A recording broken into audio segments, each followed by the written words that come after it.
अरे महान यज्ञाच्या अखेरीस देव मुनींसमोर एक अक्षर मोहित महान यज्ञाचे पुण्य मिळण्याआधी तुला प्रबोधी शिकून तू कलंकित झाला. तुझ्या वीर्य पटामुळे भयानक जलातून झाला देणार आहे. सूर्यपुत्र म्हणून तो नावाला कलंक लावला आहे. धिक्कार धिक्कार असेल तुझा, धिक्कार असेल तुझा. पासून उत्पन्न झालेला ज्वालाचू दिसेल त्याचा भस्म करणे हाच माझा धर्म. अरे पण तू माझ्या समोर उभा कसा? माझ्या ज्वालाने सर्व सभा मंडप आगीने भस्म होता. ते वाचले, ते घाबरून पळाले. आणि तू माझ्या समोर उभा. यमधर्मा, माझी भूक भागवण्यासाठी मला भक्ष्य हवंय.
काय घडले ते तुझ्याकडून ऐकायचे आहे मला.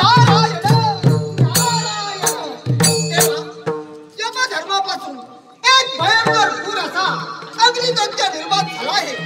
सर्व पृथ्वीवर अखंड मानल्याने विशेष त्याचा जळून भस्म करतोय तो. गंभीर घटना आहे नारदा. चिंता करून चालणार नाही. त्याचा योग्य तो बंदोबस्त करावाच लागेल.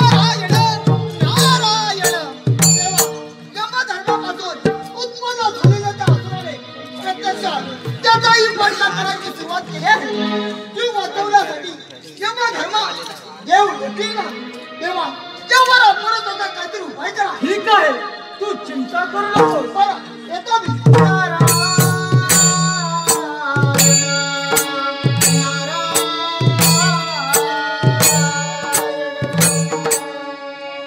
रोज मुक्ती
त्याचे मस्तक होऊन टाका. तुमच्यावर मोठे संकट आले आहे. हे मी जाणतो. या संकटाचे निवारण श्री गणेशच करू शकतो. म्हणून आपण सर्वांनी त्या गणेशाची प्रार्थना करू, त्याला प्रसन्न करूया. चला तर.